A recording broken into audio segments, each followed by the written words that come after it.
up, hockey fans? Thanks so much for tuning into this episode of the Post Huggers podcast. We have a really good one for you. We wanted to put out a little bit of an apology to you guys. We haven't been getting out the episodes as regularly as usual. We've both been hit and miss for recording times due to travel and other things that were out of our control. So the episodes will be coming back to a weekly basis starting today.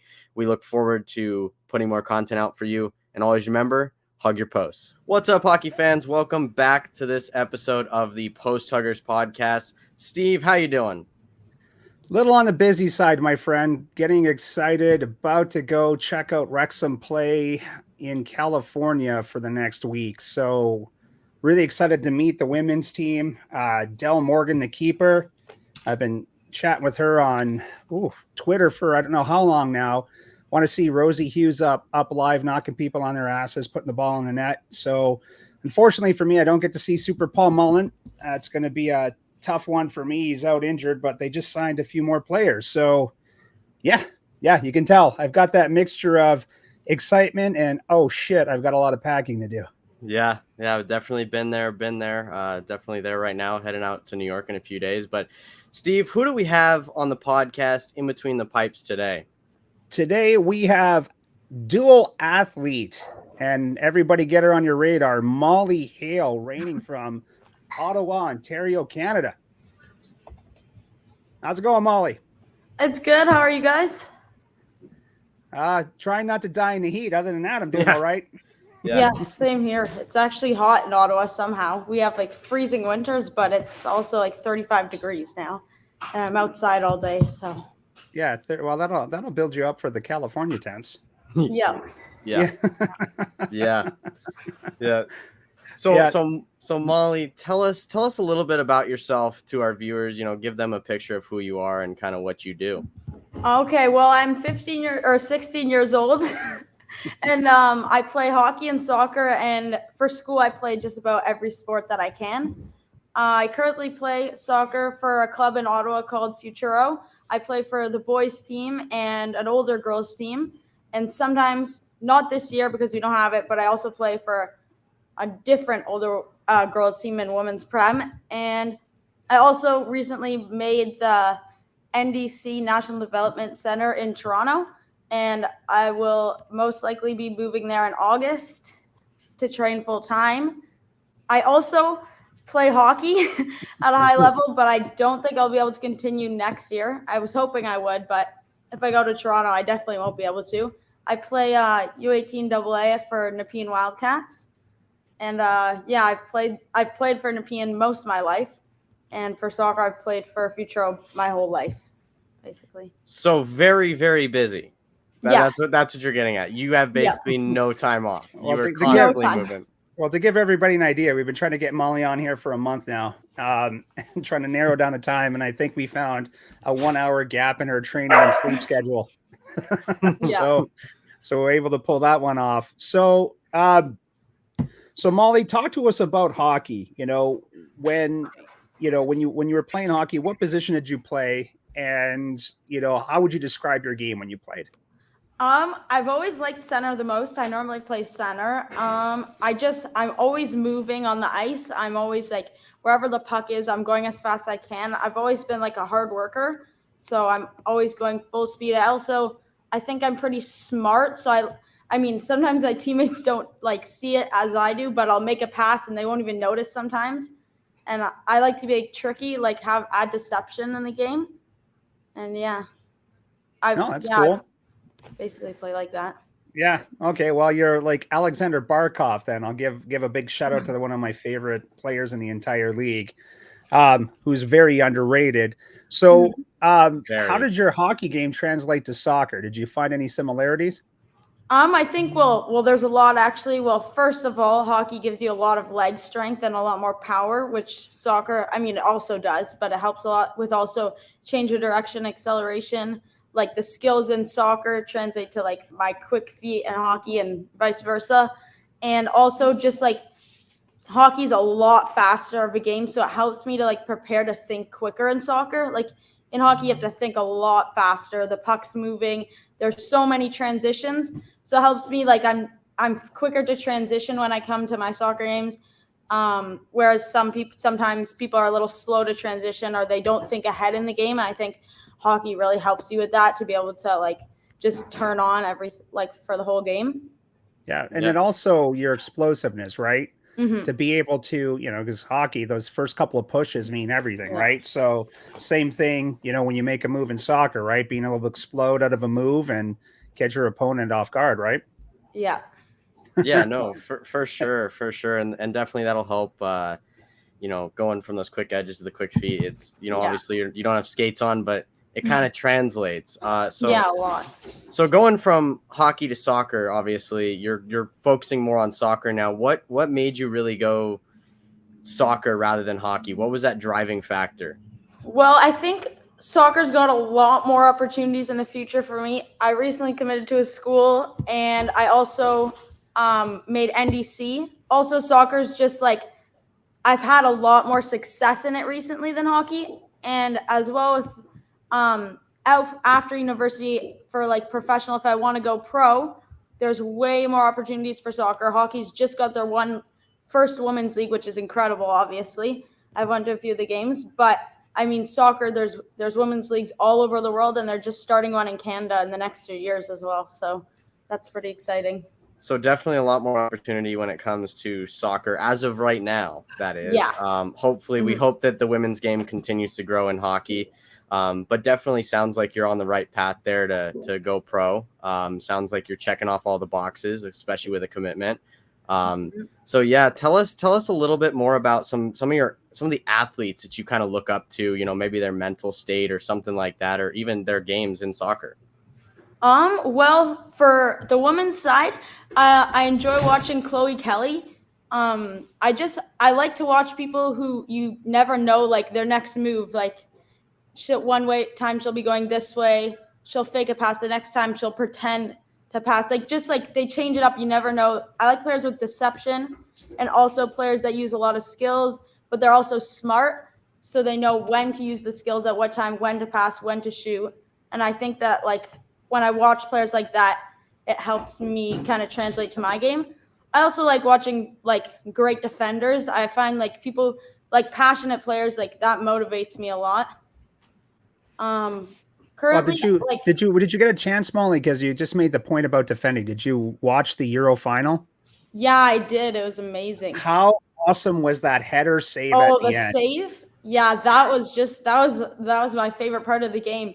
Like that was even bigger than the goal, right? Beautiful cross, perfect header. Goalie saves it, comes back out, another header, and he was just in the perfect spot, standing in the net. Like he read the play ahead, standing right where the second header was, and just headed it out. That was so nice. Yeah, I love watching the players because I watched the Wrexham match when they were in the FA Cup, and Paul Mullen came across late in the game. You knew he was just tired. It was terrible conditions, muddy, rainy. And he came across on a defensive slide, tackle, and beautifully picked it off. And you could see how psyched he was, and that's where true fans of the game get excited because you know how big that play is, right? Just when your star striker is coming back to make a defensive play, the team wants it, right? Mm-hmm. So, Molly, I'm going to share something here right now. All right. Throw it on in there first, Goldie. All right. So tell us about this picture. Look at that baby face. So this is me when I was 7 years old. I went to this thing. It was basically like a one-day camp session thing with a bunch of national team players. I was actually a year younger. I wasn't supposed to be there, but my parents signed me up anyways and said that I was 8, even though I looked like I was 5. I did not look very old. But I went there and I was shy at the time. I didn't really know anyone, but it was really fun for me. There was a bunch of different players. Christine St. Clair was one of them. Obviously, she's like incredible. So I was very excited to go to her station. And her station was basically, you have to there's 2 goals and you can go to either. I don't know how I'm remembering this, but you could go to either goal. And one thing that I was really good at, and I think I'm very good at this, is skills and deception. So the one thing she wanted was for us to like fake going to one goal, fake going to the next as many times. A lot of the girls at the time, I mean, we were 7, would just sprint to one goal and shoot. And it wouldn't always work, but I tried to add as many fakes as I could in. And I think she really enjoyed watching me. So after the session, she pulled me aside because we went to go get everyone's autographs. And after she pulled me aside and she told me that I was very good and just to keep playing and never quit. Now, yeah, that was a pretty significant moment because when arguably the greatest player to play international soccer is pulling you aside at the age of 7 to tell you to keep it on up, it's a pretty good message, right? Because that's the same thing. Now, if Wayne Gretzky had given you a tap on the shin pads and said, you got to keep it up, we would have had a battle here. Yeah, for sure. Well, we'll put something more relevant. Nothing against Gretzky. Let's say it was Sidney Crosby, right? If Crosby said you were special, you need to keep going. That'll fuel you. So Molly, when you're finally finished playing soccer, and like we do this with everybody, you know, what do you see yourself doing? Because we know your goal is to ultimately play pro. Yeah, when you're done playing pro soccer, where do you see yourself? Well, for me, I don't think I could ever live without being involved in like the realm of sports. I mean, every day, like for example, today I woke up in the morning, went to my girls team practice, coached for a few hours, went to my boys team, we had a workout and then a 2-hour session, and then I coached again and then came home. And to me, that's like the perfect day. Like all I want to do is just maybe once I'm older, I'd like to coach, or maybe I'd be like a physio or something, or start my own academy or something like that. I don't think I could ever be away from the sport. I could also, maybe I could be like a private trainer or something, or, you know, if I end up being good enough and I'm like, I get like some like attention, then maybe I can go help out with a good team, either in like the States or in Europe or somewhere. That's good. So you do, like, that's the important thing, right? Because when we talk to young athletes that are dedicated to sport, because things like injuries come up, right? Yeah. And it's the ones that are totally lost afterwards. You see professional athletes that are lost afterwards. And I think lots of organizations now are much better about making sure that you're secure for the future. So everybody knows I'm a massive Wrexham fan. And what I love about what those owners are doing is they're helping their players set up businesses for themselves and giving them financial, you know, ideas and investment ideas. So they're not just stuck and lost after the sport is done. Right. So I hear you, Molly. If I can do anything, I would be back as a goaltender coach. Unfortunately, I've got this old man body and knees of like 150-year-old. I actually hurt one knee just playing with a dog the other day. That's how bad my body hates me from playing. So maybe it's a good thing you're moving away from the skates into the field. I can't, Steve. I cannot wait until that is me. That is definitely something that I'm looking forward to. Thanks for reminding me of all. Yeah, of that. no problem. No problem. Your hips, your lower back, and your knees, ankles are all going to be shot. So enjoy that, bud. Yeah, I think they're already at the age of like a 30-year-old, but you know, it is what it is. But so Molly, you touched on some of the athletes you look up to in soccer. So is there anyone that you really like watching play the game of hockey, either women's or men's? For me, I mean, I obviously like all the women's national team, like Spooner and all of them. But for the men's, I really enjoy watching like Zegras. Once again, I love people who use skills. I just find it like the most entertaining part of the game, and I like people who enjoy playing. And I can tell like he always wants to be there, always wants to play. I also love McDavid. Obviously, I mean, can't really name anyone who doesn't. I like people who work hard and who are fast. I mean, I always try to play like at fastest speed as possible. And if you slow the game down in your head and you can still go fast, I think that's important. Well, I was live my very first time watching McDavid's when he cracked into the league, and he was going up against Mike Smith, and he had a breakaway like the first 3 minutes into the game, and I was watching him come full speed at me. I used to sit, my old seats when I was in Glendale were just to the right of the net. And I watched McDavid come in, forehand, backhand, forehand, top corner. McDavid had already circled back to go, you know, high five everybody and go to the bench. And Mike Smith finally lifted his blocker. I stood up, like the Edmonton Oilers fans were cheering their faces off, and I just stood up and said, "Oh, that's so unfair. This is bullshit." For him to do that at a top speed is just so ridiculous. I don't know how anybody stops him. So yeah, great choice there. But Molly, I'm a little disappointed that you haven't brought up the Maritime Messi, Jacob Schaffelberg, after the Copa. Yeah, true. He's got the nice hockey flow in the back to keep hockey fans happy, and that boy's got some speed. Yeah, for sure. He was really fun to watch. And also my favorite on the women's team for Canada is Leon. Love her, just love her play. So hard-nosed. And the one thing I love about the North American game that makes me appreciate soccer even more now is they're not scared to use their body. Yeah, for sure. I love it when the Canadian women get frustrated and just start knocking people on their ass. It's great. Yeah. Brings that aspect, the hockey aspect, into soccer a little bit. Yeah. So Molly, what are you going to miss most about walking away from hockey to focus on soccer? Well, to be honest, I'll definitely miss everything. Like hockey's also like, I love hockey. I love being at the rink. I love being busy. Like I love going from hockey to soccer, soccer to hockey. I think going from one sport to the next is like, it's just so like fun for me to just experience different things. And then when I get back to soccer, it just makes it so much more fun because I'll miss it, but I'll also learn some skills. I'm definitely going to miss the change room and all my friends. Like from my team, I've known most people on my team I've known for a long time. There's some new people, but I've known a lot of them for a while. I'm obviously going to miss skating because I just love being on the ice, love going fast. I just like how when you're on the ice, you go way faster than you would anywhere else. Like I feel like I'm going like 50 times faster than when I'm running. So just, it makes you feel, it's just amazing. I also, I don't know. I mean, luckily I live in like a cold place, so I can still go to the ODR all the time, but I'm just going to miss the environment and all the tournaments and just, about everything.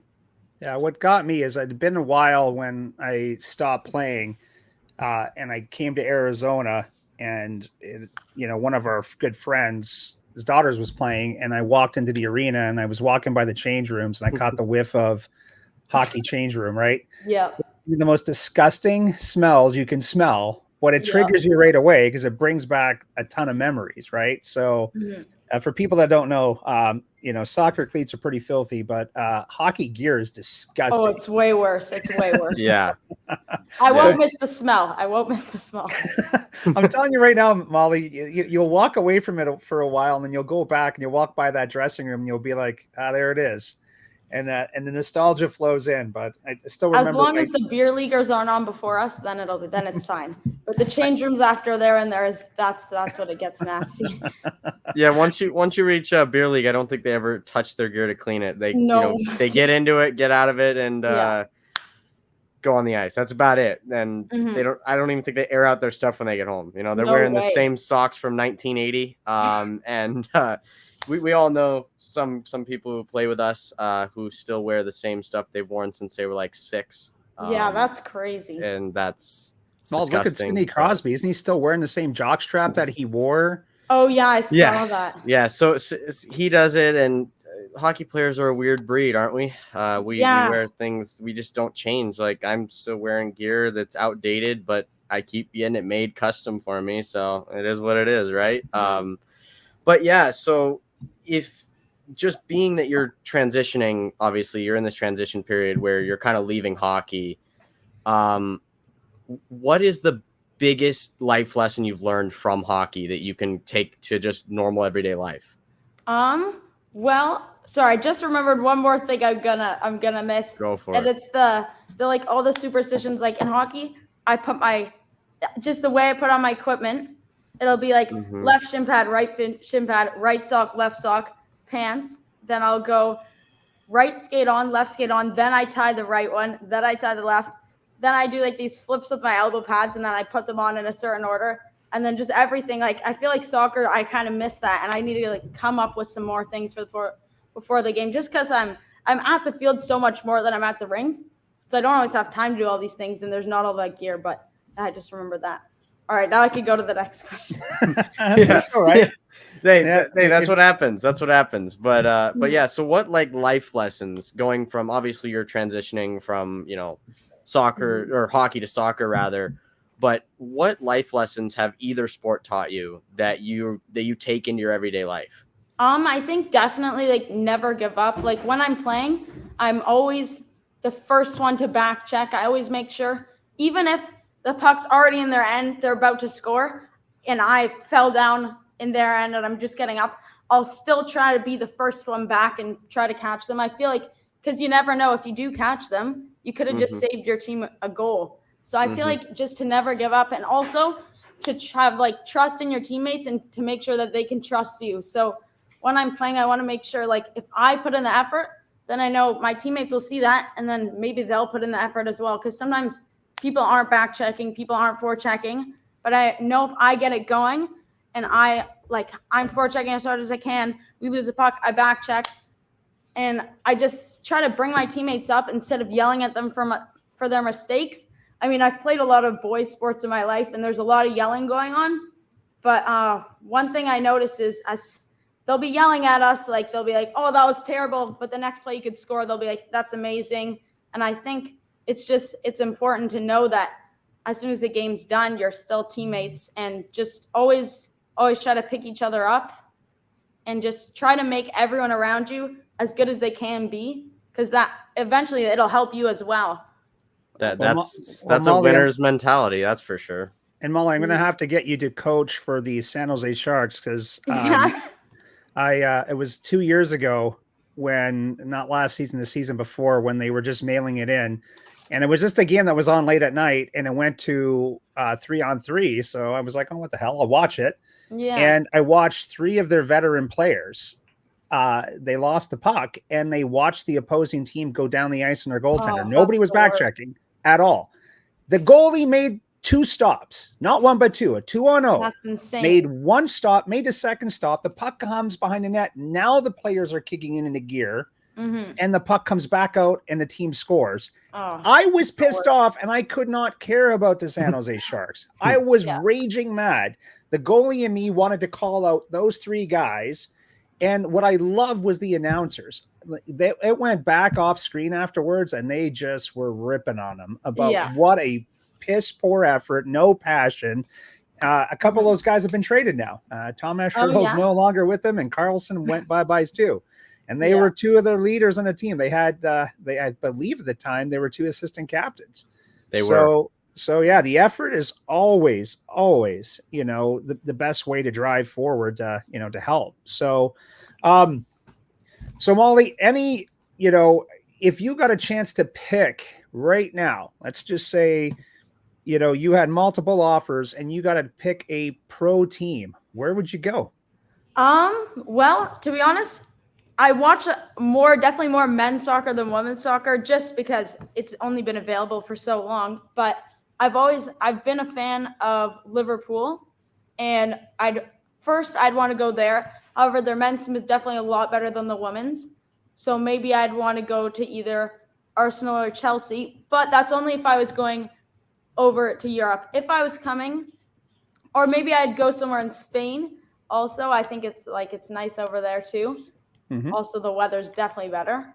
But if I was staying in the States, I'd probably go somewhere near California or that area. I like the weather there, and I don't know, anywhere. Go play for the Wave. Go play for the Wave. Yeah. Although, since I'm a big Batman fan, I picked Gotham FC. Oh, heck yeah. I had to do it. Since I heard the name of it, I'm like, that is just so brilliant. I love it. I love that one. It's great marketing by them, and they have a bunch of great marketing teams, and the women's game is just in every aspect, every league. You look at what Caitlin Clark's done in the WNBA. I mean, women's sports in general is growing at such a fast rate, and it's something that I know that me and Steve have talked about at great lengths, and we're both very, very excited for to see not only the PWHL but the WNBA and all the women's soccer leagues all across the globe grow as fast as they physically can. Because all it does is help you guys, right? Yeah, I love seeing how it's evolving. And Christine St. Clair and another one of her teammates and friends are just starting a league in Canada in 2026. and there's going to be a team in Ottawa, so that's very exciting. Hopefully, I'll know some people who go on to it whenever it gets up and running, and I'm maybe sure I'll come they're back gonna here. be. I'm sure if Sinclair's involved and she sees your name out there, Molly, she's gonna come looking for you. Mm-hmm. Yeah, you never know. Maybe she'll remember that day. Well, Definitely not. She'll see your play. So Molly, if people want to check out any of your highlights, where can they go see some of your highlights? You could go to my YouTube. It's called Molly Hale 2008, but the name underneath, I'm not sure which one is the one you search up, is just at Molly Hale.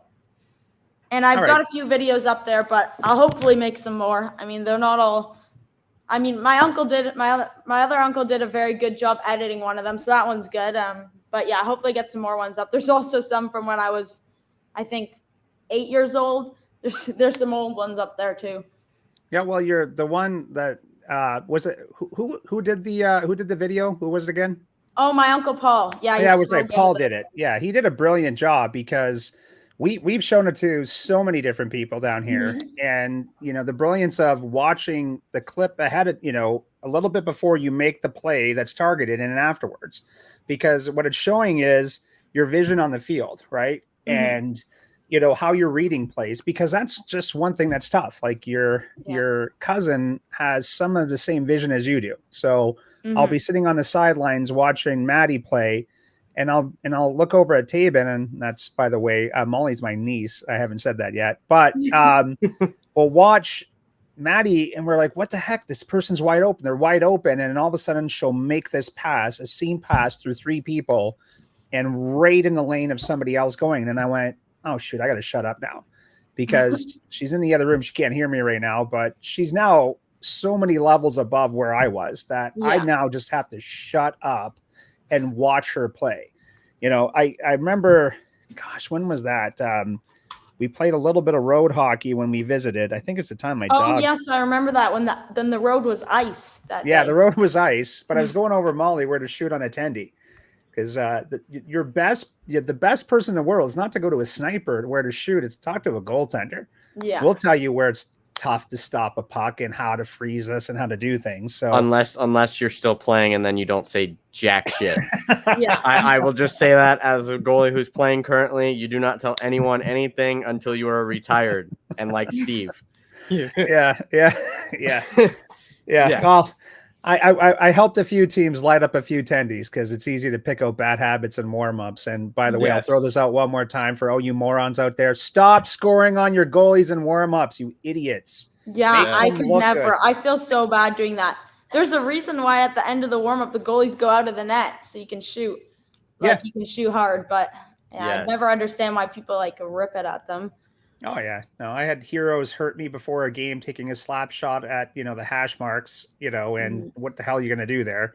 And then I will watch other players just blow up their goaltender, picking out their weaknesses. I'm like, well, thank you so much. That was very helpful. Pull the guys aside and say, here's where to shoot. So that's the only time you do. That's that right there is when you see it. My goalies always before the game will ask, where do you shoot? Because they watch the other goalies in the warm up and they see when the other team's shooting, or in the first 5 minutes, even they'll figure it out right away somehow. Oh yeah. No, it's pretty quick for us goalies to pick up other goalies' weaknesses, and I'm sure it's the same way with you when you're playing soccer. Oh yeah, for sure. Yeah, we have this thing where we say, find Waldo? Where's Waldo? My coach says you have to find one player on the other team who's just every time they get it, maybe it's just for this game they're bad, but they just give away. If you can find who that player is, you want to try to force the ball there. So say it's their left back. We're going to press from the right and force it to there and then trap them, because then it's basically we have a good chance of getting the ball there. Yeah, no, it's all about strategy, right? Yeah. I mean, every good top-notch athlete uses strategy to their ability, and so no, it's definitely great. That's for sure. All right, so this is a good spot to wrap it on up. Molly, want to say thank you so much for joining us on the podcast. For anybody that wants to follow us, the only one that is different is X. Thanks, Elon. Post Huggers Pod. Everything else is Post Huggers Podcast, Instagram, Facebook. Look for us on Apple Podcasts, Spotify, and YouTube. So Goldie, great having you on. Molly, great seeing you on here again. We want to have you, we'll have you come back a few more times because we're going to be tracking your career closely. Yes. And for all our listeners out there, give your posts a hug. Give everybody a hug. Attendees, hug those posts tight. Have a great one, hockey fans. All right. Thank you so much for having me. Of course.